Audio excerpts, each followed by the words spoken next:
Gold investments and also mydigitalmoney.com. Exciting day, lots happening here. Want to go over a few things. Obviously, we're going to get into the Genius Act, which is a funny name, which I'll break down why it's called that and why it doesn't make any sense why it's called that. And also I have Micah here today with us, who's going to dive into what's happening in the silver market, because unless you've been under a rock, a lot has happened with silver over the last few months. It's been exciting. So Micah, always good to have you. Thanks for Thanks, joining in. Colin. Yeah, Yeah, good to see happy you. to join. Yeah, big breakout going on in silver, which is long anticipated. It's lagged gold up until about just this last month or so. So very encouraging signs. And we'll get into some technicals, and we'll have some fun today, just updating our audience on the silver market. What do you Yeah, got there? Is that in America the Beautiful? America the Beautiful, which Yeah. is this still our promotion for this month? I can't It remember. is Okay, actually. It is. I think some clients are getting two of them. it's And two they're of part of a these. series, right? So they're a really nice collectible coin. Hard to find, so they're actually a great gift. Yeah, this one. Yeah, so the front is always the same, and then the back is like a national park, Yeah. and it changes. Every month they change it. And this coin was only supposed to run for about 10 years. I think they extended it for a little bit, but these are limited edition coins, and yeah, I think they're beautiful. 5 ounces of silver, and much more rare than the silver eagle, which I like. So Yeah. I'm not a huge buyer of numismatic type of coins, but I think that those do have a lot of value. Here's some 10-ounce silver bars. Just thought I'd bring some fun stuff out. Yeah, no, and I tell clients they're a really nice keepsake because they are limited edition and they're Yeah. really hard to find. So we throw it in with qualified accounts just as a thank you, a token of appreciation for placing your trust and business with us. And they're really nice to have in your hands. Yeah, yeah, and anyone that got one from us, over the last, this year, it's up basically, silver's up $10 an ounce Yeah, since from really bought December. it from even April, From right? Yeah, We I mean, yeah. yeah, right. Yeah, we were Big at big like uptick. 28 in December, 28 again in April. So we'll cover all that. If you want to jump right in, we can Yeah, go let's we do can it. go right ahead. Okay, so I prepared a little chart deck with some really digestible technical charts. We'll get into some fundamentals and stuff as well. So if we jump right in, this is kind of what we're looking at here. Maybe Fernando in the back end, you can do a little zoom. So what we see here, this is the last 16 months for the silver's price action. And you can see the two bars across the top. Those are what are considered to be like big resistance zones. So we did for the longest time have trouble getting through that 32, 33 area. Once we were able to do that, we were able to get into 34s, 35s, which also proved to be a bit of a challenge to get through. So we were there back in October, right before the election. And then we dropped after that in November into December. And then we got back from around 28 into the 34 zone right before Liberation Day, or Obliteration Day. Some people have named it, but we dropped from 34 all the way back to 28. So mid-April, we were looking at $28 silver. 3 months later, 4 months later, almost, we're looking at 38. So we've added $10 to the price. And it's really now just about to really hit its stride. I think if it gets over 40, we're going to see some really, really fast price action to the upside. And I think we'll get over that all-time high of 50. But this just shows you kind of where we're at now. So you've got that, green shoot of it officially breaking out. And so on this next slide, I think it's important to take the perspective of looking at the price of silver, but in other currencies.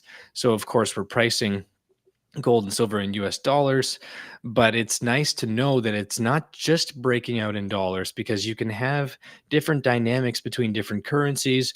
And if you look at the other major currency in the world, not a close number two, but the euro being kind of the second best, you've got a confirmed breakout above those two resistance zones as well in the euro. And what's important again is just to think that it's not just breaking out in one currency, it's actually breaking out in every currency. And these are the two major ones. So to have that confirmation is really, really solid and very supportive. On this next slide, Colin, you remember a few months ago we did, I can't remember exactly, maybe that was back in March, we did a whole presentation on the relationship between copper and silver. And so they have, if memory serves, like a 90% correlation Right. coefficient, meaning that they move kind of in the same direction about Mhm. 90% of the time. And we've also got a nice confirmed breakout in copper, just adding that additional kind of element of support to the fact that price is really running now, from a technical perspective. And it's just nice to know that copper's following suit, which it normally should about 90% of the time. So, to talk about on this next slide here, to talk about gold for a second, I've got two charts on gold. Gold has been churning, meaning it's just kind of moving sideways after making an all-time high around 3,500. And so the last couple months, it's just been digesting kind of in this 3,300-ish range. It seems to be making a move back to 3,500, but this is kind of a band that we're in now. So until we break that 3,500, being the all-time high we reached just a couple months ago, it's kind of just, it might even go back to retest that floor at 3,200 before really pushing through 35. I think we're going to see it at around 4,000 within the next year or so, but it's just kind of going sideways. But silver's natural tendency to kind of lag behind gold, is what we're seeing now. So it's always like two steps behind. The way that I've described it, it's like the race gun goes off. Gold's halfway down the track. Everyone's looking at gold and saying, wow, look at the price, look at it run. And silver's still kind of on the starting block, like lacing up its sneakers, and just everyone's wondering why it hasn't moved yet. But once silver gets going, it zips past gold in terms of the overall percentage appreciation. It always puts in a much larger move and faster move by the time the precious metals bull market has completed, which we're still many, many years away from. But the reason I've got this next chart is to show you what happened to gold once it finally broke out above that resistance band. Okay, so we were churning between 2020 and 2024, just below that $2,000, $2,100 mark. But in March of 2024, so last year, 16 months ago, it finally broke out above that price cap resistance zone at 2,100. And then what have we seen? Well, it's gone up by 1,400 bucks. Basically, we've had a 70%, rise in the price of gold since it broke out. So the reason this is relevant is once we're past this next resistance level in silver, I think it's going to have a much similar move in terms of the steepness and the size of its actual price increase. Yeah, absolutely. And while we're I don't want to interrupt, but I just want to No, make a point. please. Anyone that has questions while we're going through a lot of technical information. If something doesn't make sense or you want more, please send in some questions. We'll answer them as soon as there's a tiny break. Yeah. So the important thing here is you and I, Micah, are looking this every day. Nobody else probably is. So we want to make sure that people understand what's going on. So yeah, keep rolling. But just wanted Yeah. to say, if you have questions, feel free to For chime in. sure. Yeah, definitely. And feel free to call me too. I can be reached at our number 877-646-5347 if this is of interest. I don't get into this level of detail with our clients typically. Very few of them have this level of interest in kind of getting into the weeds. But in layman's terms, once silver gets over a certain level, it's like the lid blows off, right? And the price just escapes out of the jar it's been contained in, like this chart with gold. Yeah. So it's And really exciting. I remember when I got in the business in 2008 and 2009 when they did quantitative easing. That's when the loan market blew up and they needed to pump money in the market to get liquidity Yeah. for banks because Yeah. there's no liquidity, which I think they're going to do again. Oh, yeah. Um, so not only did silver do exactly what you're saying, but the physical silver went dry. Oh, It yeah. was impossible to get coins and bars. So I remember, Silver Eagles, silver's at 49. My cost for Silver Eagles was like 58 at one point. Wow. That will happen again. Mm, And absolutely. and when silver goes to 50, that's why being in the physical, you get a double, if there is a shortage, you get a double growth, because when you sell that silver back and there's no silver in the market, you'll get an even higher price, than just the spot price. So, Yep. listen, I can't guarantee that will happen again, but if there is a shortage, that history has shown to do that. Yep. So it's like 2 levels of growth, which is nice. Absolutely. Yeah. And a more recent example of that I've lived through or worked through was back in March of 2023. The two banks or three banks that had collapsed in that Mhm, week or so. mhm. We had such a run on physical silver that we were pretty much out. And I think at one point buybacks were like $9 over spot. Oh, yeah. Yeah, absolutely. Mind you, buying them was like $15 over spot, but you were Right. still if you had held on to them, you were making bank, and that was an incentive for people to actually turn them in. But I think if you're looking at the long term, you probably wanna hang on to this stuff because Yeah. stuff's about to get nasty.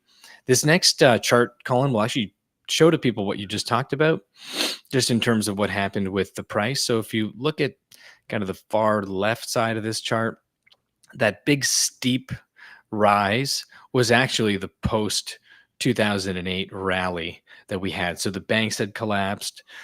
They started round one of quantitative easing, and you can see that silver went from like $6, $7 to $50 in 3 years. So it basically 8 times in 3 years. That was my first foray into this Oh, side of the business. That's yeah. when I got it. So I had no concept of what was normal, and to see that, it was just, unbelievable to see that Oh, kind of, I mean, that's for sure. we've never Yeah. seen anything like that. Yeah, gold from 2008 to 2011 went from 6 or 700 to 2,000, so it Mhm. tripled in 3 years, but Mhm. silver 8 times. So that's the reason silver's got its moniker of being like mini gold on steroids. Right. It's like leverage. It's a leveraged play on gold. And so, it's very volatile. Look at what happened after that peak. It crashed all the way back down to the, high single digits, 10, $12 for a long, long time. That's actually when I started accumulating was 10, $11 for silver 8 or 9 years ago. But what we've got on this chart, again, those blue horizontal bands just show that once it gets through a certain area, it kind of flies up and gets drawn into that next area as a magnet, but it inevitably kind of whacks its head on it like a bit of a ceiling. And now that we're at $39, we're just shy of that big resistance zone around 42, 43, 44. But I think we're going to get through that. I think we're actually going to get through 50. Knock on wood. I'm not a betting man, but I've personally got a massive position in silver. Over 90% of my physical precious metals holdings are in silver. And I think we're going to see something like 60 in the next 12 months. So I think we're going to see these resistance zones get melted through like a knife through hot knife through butter. But of course, we're just taking it a step at a time. In this technical update you see here, we still have a long way to go. And so, yeah, go ahead, Colin. Yeah, I was just gonna say, and you're doing it the right way, which is holding the physical and not Oh, yeah, holding, Mike. Yeah. paper form, which, if anyone saw me in my interview with Pastor Paul, I was talking about, earlier, I was talking about how the paper silver to ounce of silver ratio is the highest it's ever been. It's 374 ounces of paper silver to 1 ounce of real silver. Oh, And yeah. the banks are getting squeezed because they bet short on silver. And so every dollar silver goes up, the banks are just losing millions and millions and millions I of can't remember. I think dollars. it's $400 million or something like that. Yeah. Every dollar it goes up. And actually, in a couple slides, Colin, I actually have that chart up, the Oh, 375 to 1. So oh, okay. maybe you can speak to that one a little bit and we can Yeah. almost even not rush there, but let's go to the next one here. And this is again, technical look. But when you have these triangular like wedge patterns, when you break out of the top of them, you have this big surge. So we actually had a breakout of this long-term wedge pattern or triangular pattern last year. And so once you do that, that's when you can really see like volume and price rise, and you get that kind of rocket ship effect. I still think we're in the early part of that rocket move, but we did technically have a breakout on a super long term chart last year. Let's go to the next one. This is one of my favorite charts of all time. This is the 50-year cup and handle chart. Now, again, not to get too complicated, but a cup and handle, you can kind of see it here. You've got like that big bowl, which is the cup, the small little bowl after on the right side, which is the handle. When you break out of the top of a cup and handle formation, it's one of the most explosive technical patterns you can come across, and this just screams triple digit silver. Essentially, it almost guarantees it. So once we break out above that $50 mark, which it's actually crazy to say that's only like $11 away. Mm, Like we've risen more since December than we are. Yeah, we've risen $11 since December, from like 27.28 into right, 39. So right. we're basically halfway there. Not a long way to go, but once it breaks up above 50, that's when we're really going to be in what's referred to as like blue sky territory, where price discovery will be what it'll, whatever the price is going to be. It could be 75 to 80. I'm looking for, and I share this with clients as well, 3 to 5 years from now, let's call it 2030. I'm looking for like $250 silver. Mm, And that's simply a continuation or a repeat of what happened from '08 to 2011. That like eightfold move from here gets us into that 250 to $300 zone. Call me crazy, but I think we're going to see that. But let's jump into the next one here, which maybe Fernando, you can just move our little thumbnail screens off of the bottom. This is silver versus the money supply. It's mhm, an important chart to look at in terms of the overall undervaluation of silver. So when you get these big spikes, meaning that silver is actually being fairly priced r- compared to the amount of money that's floating around in the system, when you get these big spikes, which means the price of silver is going up, it's typically indicative of some kind of major crash. So we had it in 2011, we had the big one in 1980. But right now we're in these zones where the price of silver divided overall into the amount of money in circulation is still in an extreme undervaluation zone, meaning even though it's 39 bucks, risen $10 in the last couple months, it's still fundamentally very, very undervalued compared to how much money is sloshing around in the system, which is kind of a Austrian like economics 101 way of looking at it. But I do think it's a helpful perspective just to know that it's still actually very cheap considering how much money printing and stuff has gone on the last several years. And then finally, we're at your chart, Colin. 75 to 1, or sorry, 375 to 1 for the physical or paper silver to physical silver chart. Fernando, if you can go to the next one, please. yeah. And boom, look at that. So Wow. what slice of the pie do you want to be in, right? Right. And I mean, from a safety point of view or just a philosophy, Micah, Yeah. when you look at this, what does it make you think of? Basically, a big old game of musical chairs. Mm, Unless you have your physical silver already and you think you've got a seat or you think you've got an allocation, if it's not actual bullion that belongs to you in your name, either in your hands at home or in your segregated vaulted account in your IRA with us, you are in that blue zone, and everyone churning around in that blue zone is going to be trying to find a seat when push comes to shove. And the only thing that's actually going to make it through the next financial crisis, in my opinion, being physical metals or physical commodities, physical assets in general. If you don't have it physically, if it's not in your segregated account or your hands, what are the odds of you actually getting a seat when everyone's rushing to get one? So, the odds of you being able to actually get your hands on any physical once that critical moment of, oh geez, if I don't actually have it physically comes, you're pretty much SOL. yeah. Part of my French. And in your experience by being a buyer seller personally, Yeah.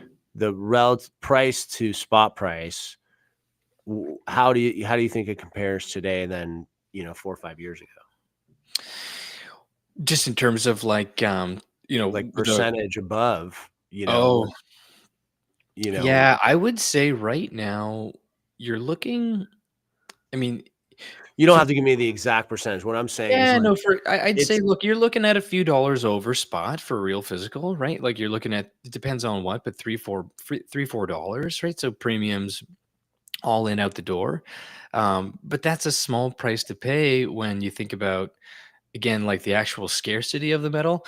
I like to I like to talk about not only this ratio, but a couple of other ones that I think are really crucial. Like silver comes out of the ground at an 8-to-1 ratio. That's the mining supply ratio. But we know that like silver being an industrial metal has all these uses, the new solid state batteries, solar panels, biomedical stuff because it's antibacterial properties. Over half of all the silver that's ever mined actually goes to industrial. So if it comes out of the ground at an 8-to-1 every year, let's say 4-to-1's actually going for to the purpose of being um, refined into actual bullion. So there's only about 4-to-1 available in terms of like physical silver bullion versus gold, but they're still priced in like the 90-to-1 range, 87-to-1 range. And this physical paper to physical silver ratio is even more astonishing. So, the price of silver should probably be already in the triple digits, and it's not. So you're paying $3, $4 over the spot price for real physical bullion. That's a small price to pay and to and be real part of this 1%. real peace of mind, right? You're actually, Absolutely. if you're thinking about it for you or you're thinking about passing down to your heirs, like the fact that you can actually give them the actual thing, that Yeah. they're not just going to buy a stock or an ETF of it. Um, and, if you really do compare it to other investments, holding it, in your safe, if you held it for 20 years or 30 years, you're saving so much money holding silver as opposed to holding a mutual fund or anything else. Oh, yeah. So those are things that people, I don't think they realize Yeah. that, yeah, okay, maybe you have exposure in some fund to silver, but you're paying a huge premium for it. I just did one of these, Colin, and I won't share too much about specific clients, but I just did a seven-figure purchase where a particular account had finally become available for a rollover. Prior to that, it was stuck, and she was in um, silver ETF. Mhm, So mhm. she done well, like it's been tracking the price of silver, but you're paying management fees to your financial advisor and your Sure. broker and all everything's said and done, about 2% a year. Yep. Think about that, on $1 million, that's It's 20 grand. 20 grand.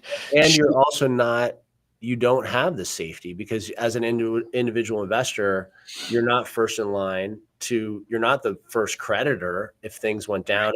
If this 371 goes to 1,000 to 1 and that thing just implodes, like you're going to be standing in line like everybody else. Exactly. And Exactly, but get this, so now she's got all that, the same total asset value, but in physical silver being vaulted, fully insured, private facility, maximum security, the whole 9 yards, and she's paying $150 a year right. And it for doesn't go for up based on the dollar amount, right? right, It's just, yeah, fixed rate, 150 a year, so she just saved herself, $20,000. right. Yeah. And she's holding the real thing now, so it's like win, win, win across the Right. board. So super, super cool. Um, And this is an IRA client. So yeah, if silver goes to 60 and she wants to sell some, she'll do it all tax deferred too. So not only is she paying less in fees, yeah, she has the tax umbrella to protect her. exactly. And it's a quick phone call for any kind of buyback, right? So Sure. super simple. But yeah, now let's look at the other side of just like silver supply, because that feeds into this as well. As people think, oh, there's all this silver trading. Most of that's paper derivatives. In terms of actual physical silver, we have a multi-year deficit, meaning we're consuming more than we mine. Mhm. So we're looking at 250 million ounces in 2022, 84 million ounces in 2023, 182 million ounces. So we've got about I'm just going to call it a 700 million ounce deficit since 2021, and that trend's only going to continue. This is supported by the next slide, showing that there's really not more silver output. People think that, okay, well, if the price goes up, we're going to incentivize miners to spend all this capex or capital expenditures on finding more deposits and all this other stuff. 70% of all the silver that's mined is actually a byproduct of base metal mining. So when they're looking for nickel and they're looking for tin, that's how a lot of this silver is found. There are very, very few pure silver mines, some in Mexico, which of course we know have had like tiffs and stuff like that related to tariffs. But this just shows you that we're in a long-term decline in mining output of actual silver, and that trend's not likely to just turn around. I mean, it could, but the fact is, the price that's higher now is going to support silver mining, like trying to focus on production, but it's just that it's not that available. You can't find these pure silver plays, so Mhm. you got to do all this other type of mining to be able to find all this silver. So this is just another um, kind of feather in the fundamental cap for silver actually being very, very scarce, more so than what people actually believe or Yeah. think is out there. Let's cut real quick to a word here from our sponsor here, the commercial. Prices keep climbing. Groceries, gas, everything. I know, even with a new administration, fixing policies, keeping the economy in line will take time. I'm so glad we signed up for Noble Gold Investments Value Lock program. We tied our savings to gold. It's an asset that keeps pace with inflation. When prices go up, so does gold. So when we need our cash, the value's still there. Secure your savings with Noble Gold's Value Lock. Call 877-646-5347 or visit Noble Gold Investments. All right, back to Micah. Love that. And actually, this next slide ties really well into the idea of value lock. We're going to talk about like inflation adjusted pricing. So one thing to mention, silver was $50 in 1980. It was $50 in 2011. And I think it's going to be $50 again in 2025.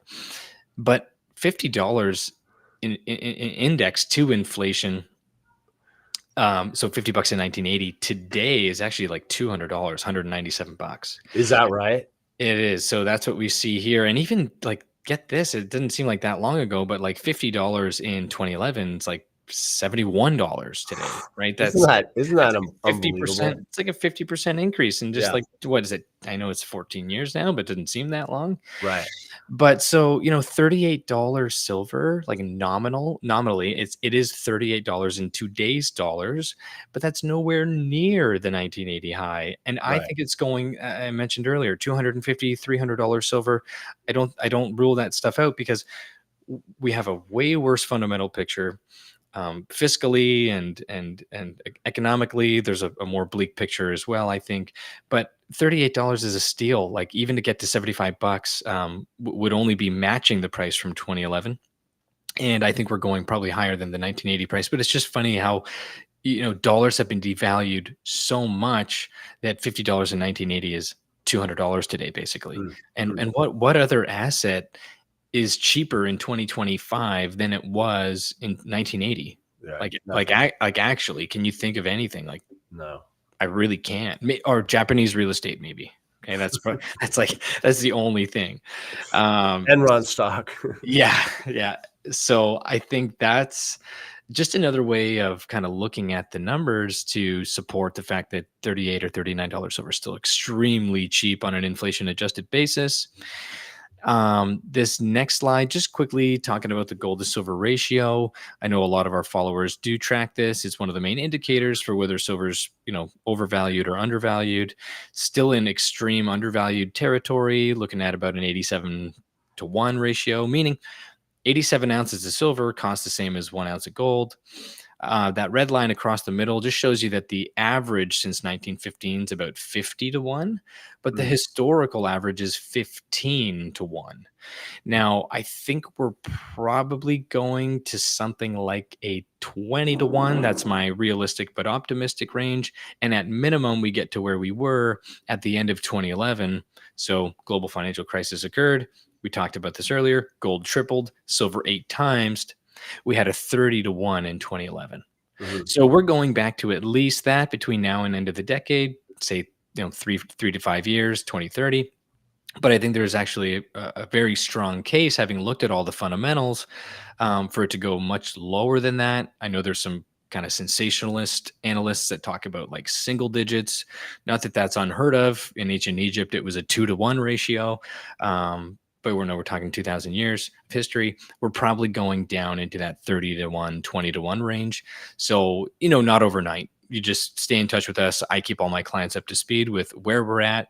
And a lot of people own silver now with the hopes of being able to buy gold later, which means if I'm buying, let's just round down to 80 ounces of silver for the same price as 1 ounce of gold, for the same amount of money, I'm buying those 80 ounces of silver, knowing or thinking the thesis is strong enough for me to have that conviction that we're going to a 20 to 1 or a 30 to 1, and I can get multiples more gold than I can right now for the Mhm. same outlay of cash. So I call that the conversion strategy, where you're buying silver where it's on the cheap.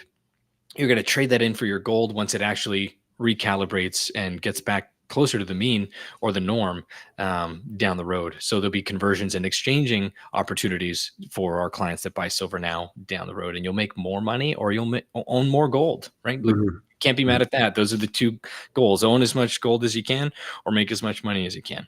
Yeah. It's kind of my two focuses. So That's great. It's yeah. it's good to look at, on all the different levels, the idea, the story of silver, not just from, the idea. Obviously, we know there's a shortage, but there's different analysis here to show that we're at the beginning of the bull run and there's a lot of room here because obviously that's what a lot of people are asking us, like, is have we hit the top? Um, Oh, and, yeah, and I think exactly.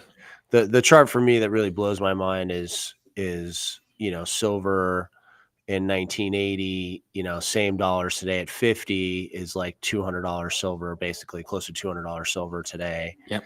If we use the same buying power of the dollar, and I think that's, when gold broke 3,000, people were just shocked, and they'll be shocked when silver breaks 100, but then Yep. it'll just be above 100. It'll keep going.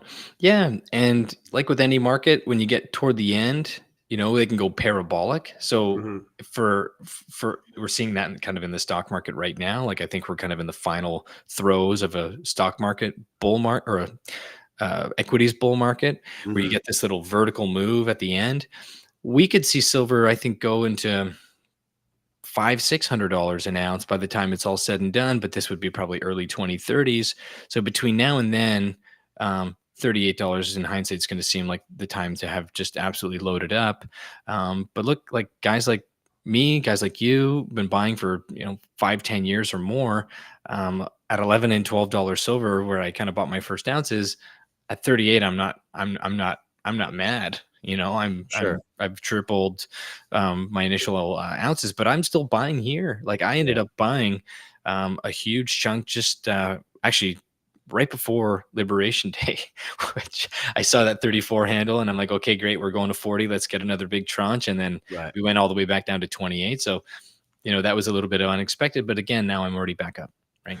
In Yeah, just a couple of absolutely. months. Yeah, and for anyone, watching and wants to learn, talk to Micah. You can get technical if you want to get technical. If you just want to talk Keep it about simple. Yeah. keeping it simple and how it works with us. At the end of the day, you got an expert there that is really watching the market, which is important. Someone that loves this. Someone that, this isn't just, something that we do this all day. This is our bread and butter. Live it, So breathe it, own yeah, it. Yeah, walking the walk, talking the talk, and happy and to teach, right? That's my passion, is like the educational side of it. yeah, So I like these, and yeah, I get the chance to talk to people every day. So thank you, Colin. I just thanks. yeah, I just want to say thanks a lot. And there's one last tiny thing, if you don't mind, it's Okay, just yeah. my last slide. The dollar. A lot of people are holding cash. The stock market's at all-time highs. They're not sure about gold and silver having much gas left in the tank. They absolutely do. One of the reasons that they do is that we're actually seeing this massive decline in the dollar. If you look at that peak kind of in the middle of the chart, that's pretty much end of December, early January. The dollar is down relative to other currencies like over 12%, and we're only halfway through the year. We're having the worst year for the dollar in about 40 years, like 4 decades. And so, does it pop and have a counter trend rally, or do we just see this like downward trend continue? That's certainly putting some wind in the sails of gold and silver. I think that is the long-term trend, not without its counter trend rallies, like meaning the dollar could pop and the metals could pull back a bit. But this is a long-term strategic play for the US. They actually want a weaker dollar. Trump needs a weaker dollar, Mhm. not only to inflate away the debt, but also to bring back all the manufacturing, reshoring all the industrial jobs that we're trying to do, which is actually a great initiative. But at the end of the day, holding cash, you're down 12% just this year. Mm. And so, don't hold it for too long. It makes sense to be in cash if you're mulling over what to do next. But considering gold and silver are both, probably the top performing assets, even more so than the stock market this year, give us a call. Happy to walk you through your options.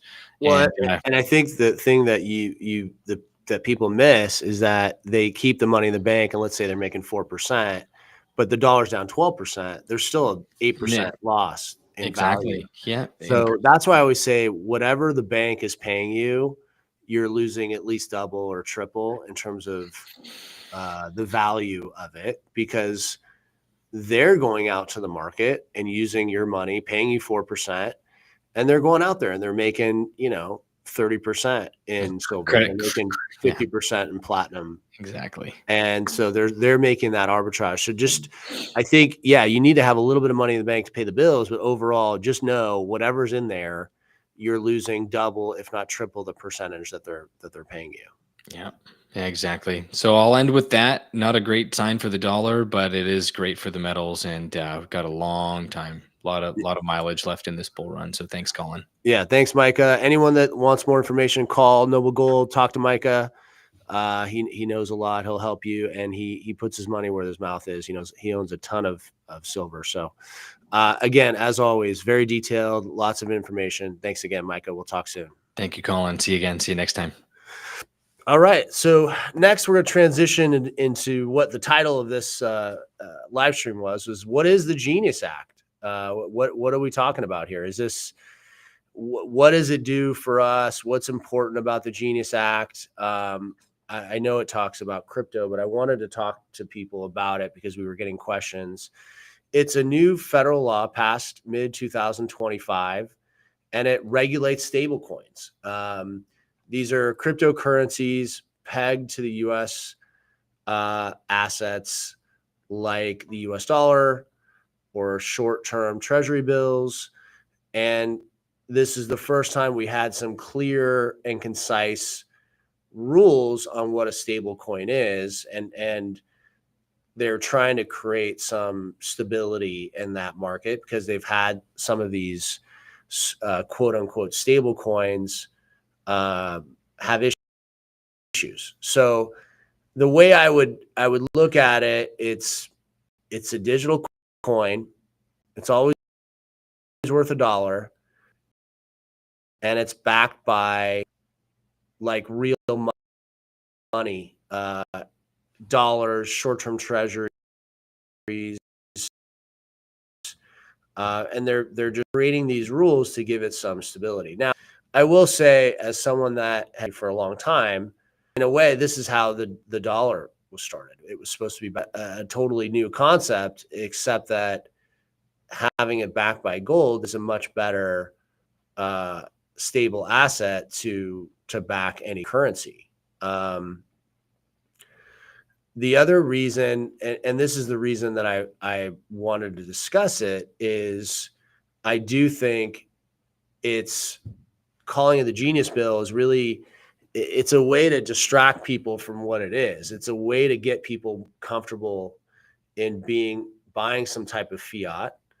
And it's also a way to get these companies that hold these stable coins, they're forced to stay in the dollar and they're forced to buy short-term government debt, which is exactly the thing that we need to help the economy. Because the thing that we're seeing the most of, and I went over it earlier today in my interview with Pastor Paul, is that the biggest issue we're having right now is that investors don't want to buy our debt. And so this forces these stable coins to buy our debt. So it gives us a consistent buyer of our debt that's not the Fed. And it does create some protections in place. The idea is that it's accessible and it's convenient and all these things they're trying to sell you on. But ultimately, I think the big thing is it's another form of fiat. So yeah, there's some convenience there, but it's just another way for the dollar to lose value. It's just another fiat currency. So as much as it's backed by things, it's backed by things that lose value. So it's not backed by something that has value. Us backing our currency with gold was the perfect backing because it was backing it on something that had a limited supply. Now we're backing these stable coins with an unlimited fiat expansion. And so it doesn't create really any strength in the stable coin. And as we just discussed with Micah, the dollar has lost 12% of value. So you're basically buying a stable coin that's backed up by an asset that this year's lost 12% in value. So yeah, I think, in terms of, these stable coins are not going anywhere. So I think it's good that they created some regulation around it. But I think what they try to do is really make it seem that it benefits the investor to acquire these. And I would argue that there's actually no benefit to holding stable coins. There's no benefit to you as an investor. You're basically buying a digital asset that's backed by assets that have unlimited supply. And we know that the only things that go up over time are things that have a limited supply. And that's why Bitcoin, whether you believe it or not, the one fundamental value of Bitcoin that keeps it strong is that it has a limited supply. There'll only be 21 million Bitcoin ever created. Gold continues to go up because there's a limited supply. So I think the Genius Act is really just masking what it is. It's just another form of fiat. And instead of Washington, giving you dollars, they're going to give you this digital coin. Is it more valuable? No. It's just a new pretty wrapper. And I think that part of this is that the government may try to move us onto these at some point in the future if the dollar just becomes something that's obsolete. Then the question would be, what would back the stable coin if the dollar's gone? And I think what always ends up happening is they say, oh, it's backed 1-to-1, you're going to be safe. And then over time, these stable coins will go, well, listen, everything's safe. Why don't we go to 2-to-1? Or why do we increase the ratio? We don't need to keep 1-to-1 anymore. Let us leverage a little bit like the banks.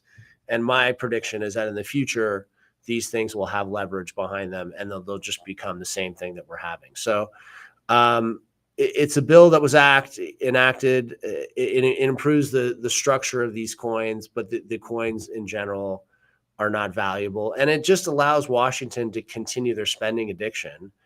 The bills that should be passing should be us cutting spending, cutting our infrastructure, the things we were doing with Doge before. And if we're going to back anything by these stable coins, it should be gold. It shouldn't be the dollar or short-term treasuries. So that's the bill. The Genius Act, it's not great. It took me 3 minutes to break it down, so I'm not sure why they called it, but at the end of the day, it is what it is. We wanted to discuss it. It was a hot topic in the news. And for anyone looking to get more information, we do gold, we do crypto. If you're interested in both, call Noble Gold for gold, physical gold. If you're interested in crypto, call mydigitalmoney.com. We have Bitcoin, we have Ethereum, we have all the big ones there. So if you're interested in either one of those, definitely call us. And thank everyone for coming in and watching today. Thanks again to Micah. If you're interested in learning about silver and gold, call Micah. And again, thanks everybody, and we'll see you on the next one.